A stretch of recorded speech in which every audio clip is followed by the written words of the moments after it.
દ્વાપર યુગ, દ્વાપર યુગમાં સિદ્ધ પદને નિર્વાણ પદને પામવાવાળાની સંખ્યા કેટલી? બોલે 9 કરોડ. અને આ કલયુગ છે. કલયુગમાં પરમ સિદ્ધોની કૃપાથી, સંતોની કૃપાથી, ભગવદ કૃપાથી,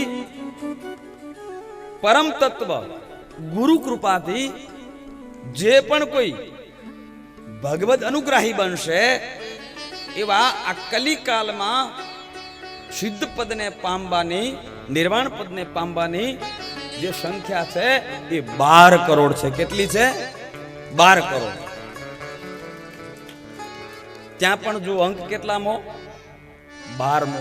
12 અંક કોઈ સામાન્ય નથી. કેમ કે આ કલિકાલમાં નિર્વાણ પદને પામવા વાળા 12 કરોડ જ છે. 5, 7, 9 અને 12 બધાનો તમે સરવાળો કરો કેટલા થાય છે? 5 ને 7 ગણતરી કરો. 12, 12 ને 9 21, 21 ને પાછા કલયુગમાં 12 તરે કેટલા થયા? 33. અરે સજ્જનો, જે કોઈ આવા સંતોના શરણમાં આવે છે ને એ 12 વર્ષની તપસ્યાઓ કરી, અરે 1200 વર્ષની તપસ્યાઓ પણ કરી અને આપણા જેવાને એ 33 કોટીની યોનિમાં આપણને મૂકી દે છે. એવા સિદ્ધ પુરુષોની આ ભૂમિ છે, એવા તપસ્વીઓની આ પરમ ભૂમિ છે.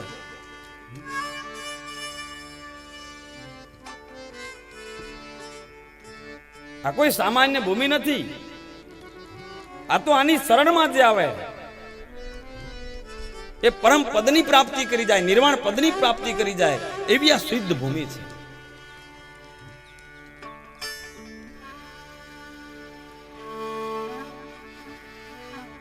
અને એમાંય નાથ સંપ્રદાયની આ પવિત્ર તપસ્થલી છે. અને જ્યાં સુધી હું માનું છું, નાથ સંપ્રદાયનો ઇતિહાસ તો બહુ પુરાનો છે, પણ જે દિવસથી સાહેબ આ જગનું મંડાણ થયું છે ને, આ જગતનું જેથી મંડાણ થયું છે તે દિવસથી આ સંપ્રદાયની સ્થાપના છે. કારણ કે સૌથી પ્રથમ, સૌથી મોટો કોઈ નાથ હોય તો એ તો અમારો સોમનાથ છે. સોમનાથ મહાદેવ તમે જુઓ, જગતનું મંડાણ જેનાથી થયું છે એને મહાદેવને નાથની ઉપમા આપવામાં આવી. અને એક વચન હું તમને કહી દઉં કે નાથનું મુખ્ય દર્શન શું છે? કુંડળ છે ને, નાથનું મુખ્ય દર્શન કુંડળ છે. સજ્જનો એક વિચાર કરજો તમે.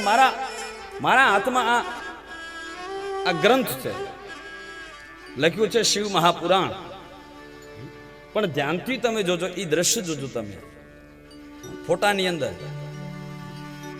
મહાદેવ જે બિરાજમાન છે ને, મહાદેવના કાનમાં કુંડળ બિરાજમાન છે. તમે ધ્યાનથી દર્શન કરજો. એના કાનમાં કુંડળ છે. શિવ ગોરક્ષ, અરે શિવે ઈ છે અને ગોરક્ષ પણ ઈ જ છે. એ તો તપસ્વી ભૂમિમાં તમારા મારા જેવા જે જીવાત્માઓ છે એનો ઉદ્ધાર કરવા માટે એ સ્વરૂપ ધારણ કરી અને આપણો ઉદ્ધાર કરી આ પ્રગટ થાય છે. સિદ્ધ 84 માના એક નાથ ધોરમનાથ આજે પ્રાતઃકાલમાં દર્શન કરવા માટે ગયા, જ્યાં પુરાણ પુરુષોત્તમને ત્યાં પધરાવવા માટે ગયા, ઘડીક વાર માટે ત્યાં બિરાજમાન થયા, બેઠા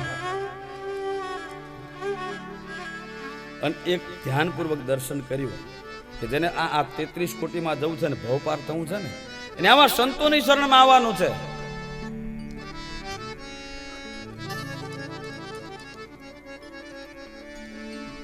કોઈ સામાન્ય નથી. આ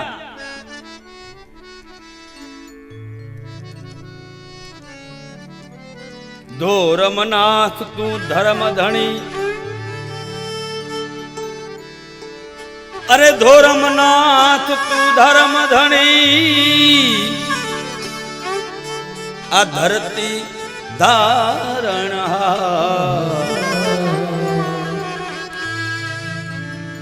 ધોરમનાથ તું ધર્મ ધણી અને ધરતી ધારણહાર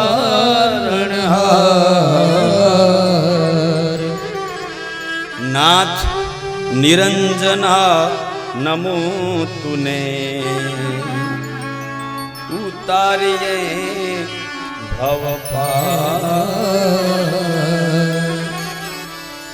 નાથ નિરંજના નમો તુને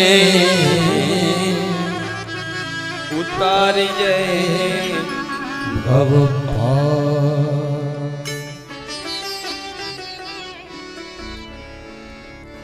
દાદાના મંદિરમાં જઈને દર્શન કર્યું.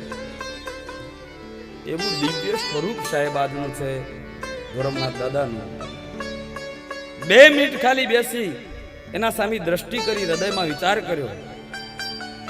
એવું કયું તત્વ છે જે તમને ને અમને આ પવિત્ર ભૂમિમાં ખેંચીને લાવે? એવું કયું તત્વ છે? એ સમય આ હૃદયમાં દર્શન થયું. ધોરમનાથ તું ધર્મ ધણી, ધરતી ધારણહાર. સાહેબ ઈ ધારે ને તો ધરતીને ઉથલાવી પણ શકે, ધારે તો ધરતીને ધારણ પણ કરવા વાળો ઈ છે અને ઉથલાવા વાળો ઈ છે. ધોરમનાથ દાદો છે. ધોરમનાથ તું ધર્મ ધણી અને ધરતી ધારણહાર નાથ નિરંજના તું છે. નિરંજન નાથ તું છો. ઉતારીએ ભવ પાર. તો એની કૃપા થાય ને તો એની એક દ્રષ્ટિ પડે તો આ જીવાત્મા પેલે પાર પહોંચી જાય. એ 52 12 જતો રહે સાહેબ. એ 12 નો આંકડો છે. કહીએ તો શું કહીએ? 52 12. આ તો 52 12 જવાની વસ્તુ છે ભાઈ. કોઈ સામાન્ય ભૂમિ નથી, આ કોઈ સામાન્ય વસ્તુ નથી. અને એની છત્ર છાયામાં જ્યારે આપણે શિવ મહાપુરાણ ગાવા માટે અહીંયા એકત્રિત થયા હોઈએ ત્યારે ભરોસો છે હો સાહેબ, પૂરો વિશ્વાસ છે કે દાદાની કંઈક તમારા ને અમારા ઉપર કૃપા થઈ.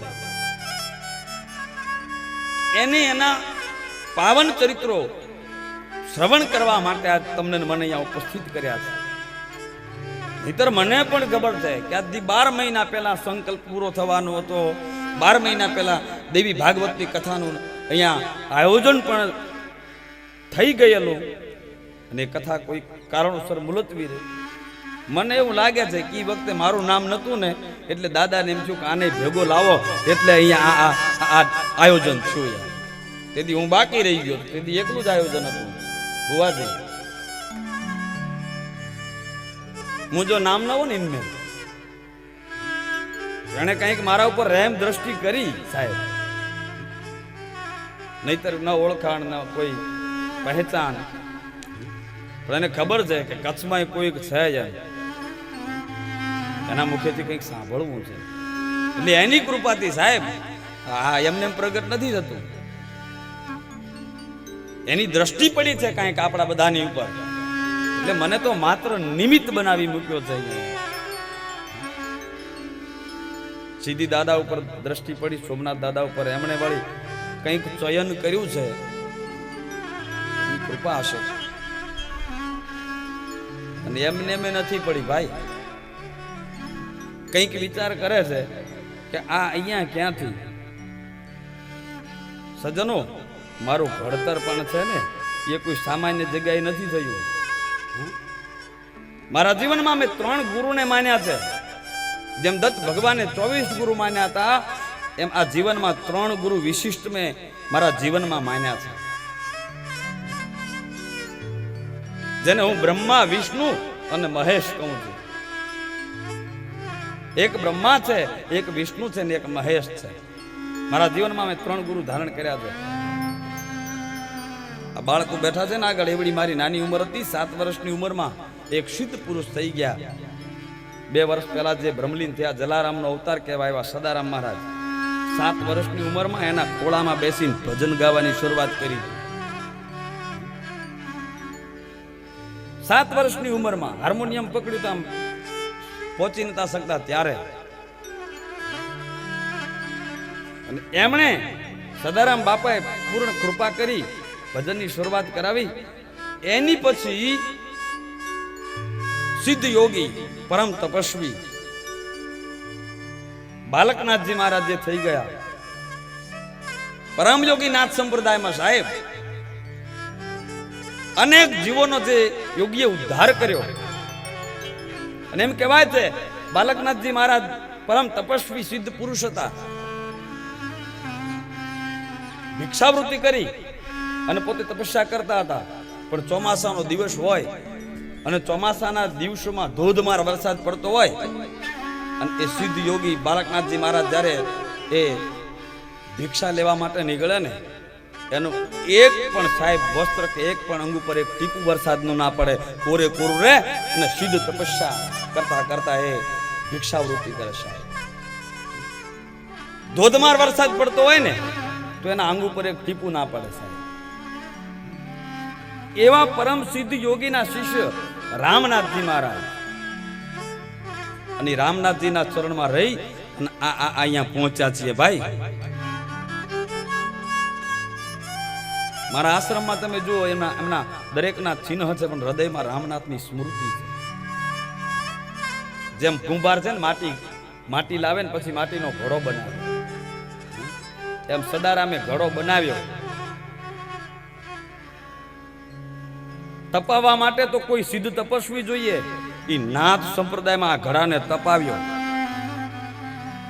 કાચો છે કે પાકો છે એના માટે સદગુરુ રાયમલ બાપાને મોકલ્યા. ત્રીજા ગુરુ મારા રાયમલ બાપો સાહેબ, એને તપાસ કરી, એને સજાવ્યો, પછી શણગાર એને કર્યો. ઘડાની ઉપર જેમ શણગાર કરે ને એમને શણગાર ન કરે, ટપોરી શણગાર કરે સાહેબ. કાચો હોય તો એના ઉપર શણગાર ન થાય, એટલે ચિત્રે ને એમ ઉપરના જે વધારાના ચિત્રો જે છે ને એ ચિત્ર્યા હોય તો મારા ગુરુ મહારાજ રાયમલ બાપા છે. અને ત્રણેય સિદ્ધ પુરુષો સાહેબ, ત્રણેય વતન સિદ્ધ મહાત્માઓ. આ નાથની કૃપા થઈ છે ને ત્યારે અહીંયા આવવાનું થયું છે. અહીંયા એમને એમ નથી રહ્યા, અહીંયા 12 વર્ષ નાથજીના ચરણમાં રહ્યા છે.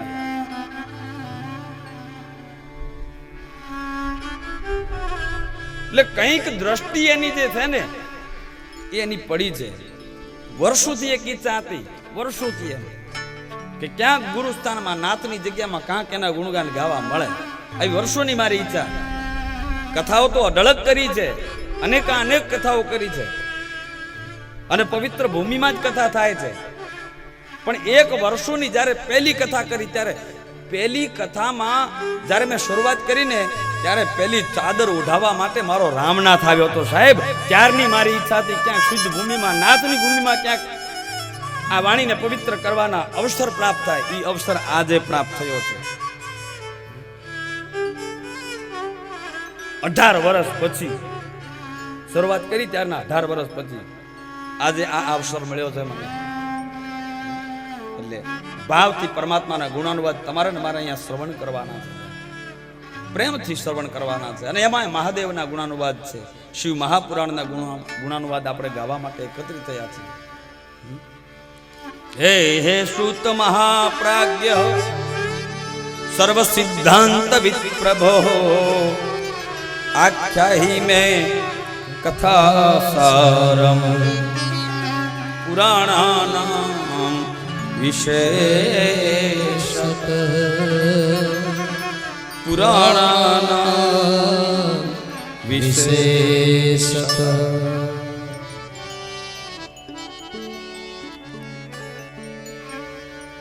કોઈ પણ ગ્રંથની શરૂઆત આપણા સતશાસ્ત્રો કહે છે, સંતો કહે છે કે એની પ્રણાલિકા છે કે સંતો સતશાસ્ત્રની શરૂઆત કરતા હોય એ પહેલા એક ગ્રંથની ઓળખાણ આપે, એના મહાત્મ્યનું ગાન થાય કે શિવ મહાપુરાણ શું છે, આ પુરાણ શું કહેવા માંગે છે. પહેલા જે ગ્રંથ લઈને બેઠા છે એ ગ્રંથની જાણકારી હોવી જોઈએ, એ ગ્રંથની આપણને પહેચાન હોવી જોઈએ. અને જાણકારી વિના પ્રીતિ પ્રગટ નથી થતી. જાને બીનું નહીં હોય પરતીતિ, પરતીતિ બીની હોય નહીં પ્રીતિ. તો પેલા તો પરતીતિ એટલે ઓળખાણ હોવી જોઈએ. તો શિવ મહાપુરાણ ગ્રંથની ઓળખાણ કોણ કરાવે છે, એનું મહાત્મ્ય કોણ ગાય છે? 18 પુરાણોમાંનું એક પુરાણ જેનું નામ છે સ્કંદ પુરાણ. અને સ્કંદ પુરાણ અંતર્ગત શિવ મહાપુરાણની ઓળખાણ આપવામાં આવી છે કે આ ગ્રંથ શું છે, શિવ મહાપુરાણ શું કહેવા માંગે છે.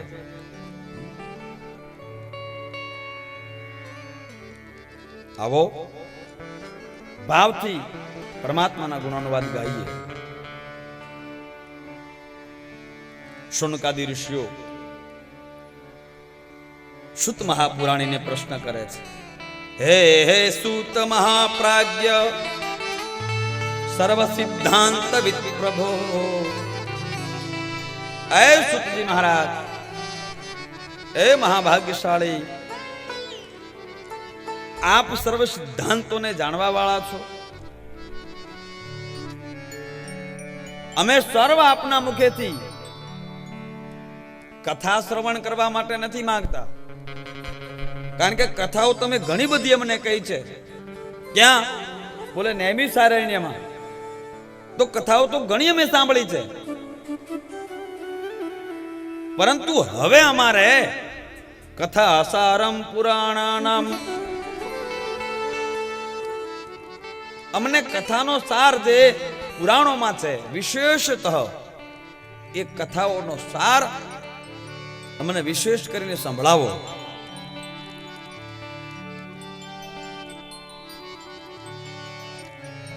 હે સોનકજી,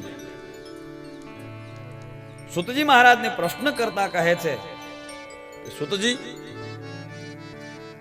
જે કથાનું શ્રવણ કરતા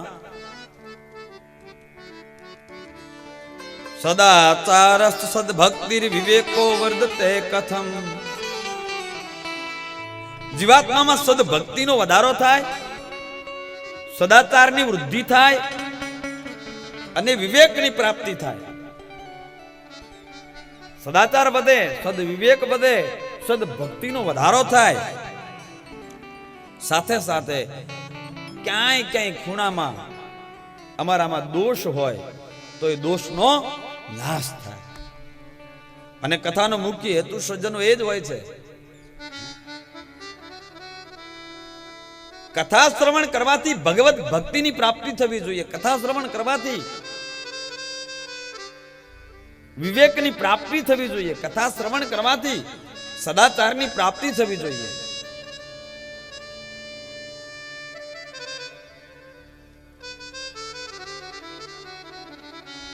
અને કથાનું શ્રવણ કરવાથી ક્યાંક જગતમાં જીવતા હોઈએ, સંસારમાં રહેતા હોઈએ અને સંસારના ક્યાંક ગુણો આપણામાં પડ્યા હોય ને, તો એ સાંસારિક દોષ જે છે એ સંસારના દોષોનું શમન થાય. यही कथा का मुख्य उद्देश्य है. शौनकादि ऋषियों प्रश्न करता કહે છે કે મહારાજ, આ તો ઘોર કળિયુગ છે. જીવસ આસુરતામ પ્રાપ્ત પ્રાયો ઘોરે કલાવિહ. કલિયુગમાં જીવાત્મા આસુરી ગતિને પ્રાપ્ત થયેલો છે. કલિયુગમાં આસુરતા બહુ જ વધી છે. મહારાજ, એ આસુરી વૃત્તિ કઈ રીતે નષ્ટ થાય એવું દિવ્ય અમને પુરાણ સંભળાવો, દિવ્ય શાસ્ત્ર અમને સંભળાવો.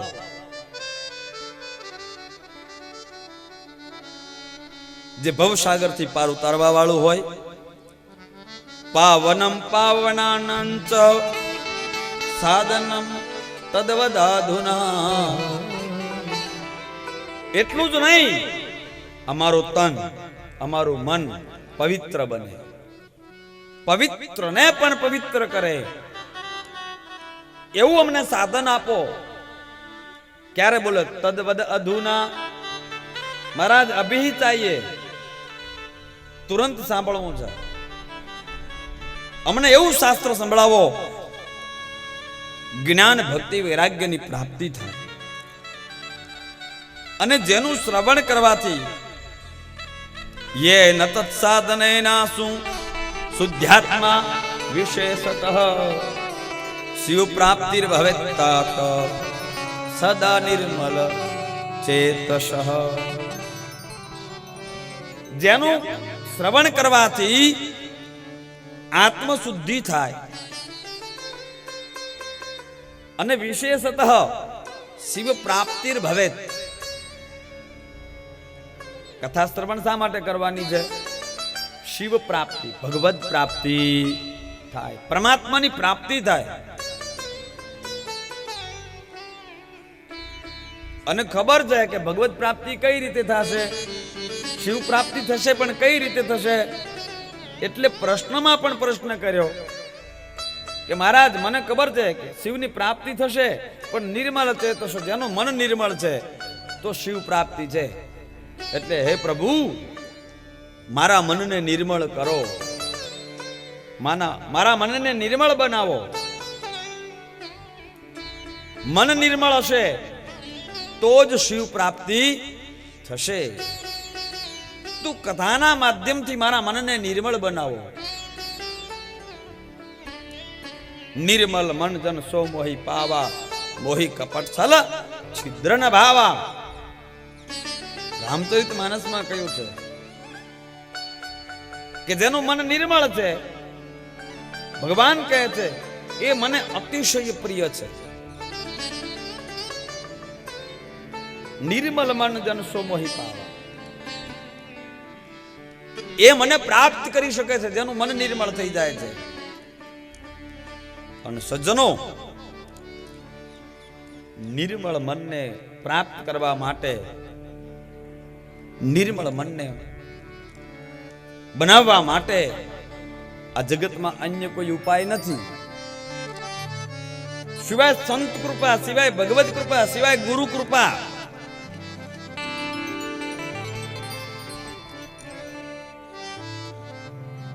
સંતોના શરણ વિના, ભગવત શરણ વિના અન્ય કોઈ ઉપાય નથી. ઉપાય ભગવત શરણ છે.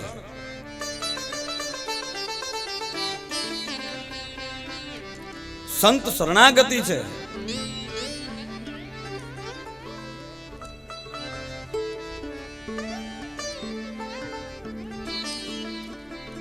એકવાર સંતના શરણમાં જાય, જીવાત્માને મુક્તિ મળી જાય.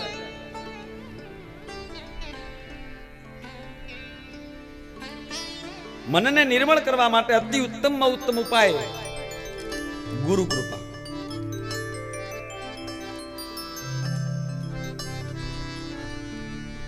સુત પુરાણીએ પ્રશ્નો સાંભળ્યા. શૌનકાદી ઋષિઓને કહે છે,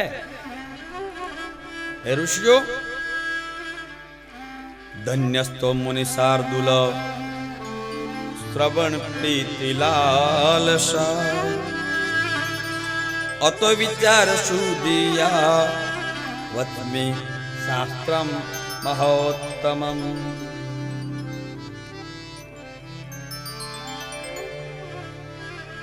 ઋષિઓ, આપને ધન્ય છે, તમને ભગવત પ્રત્યે પ્રેમ છે, પરમાત્મા પ્રત્યે પ્રેમ છે.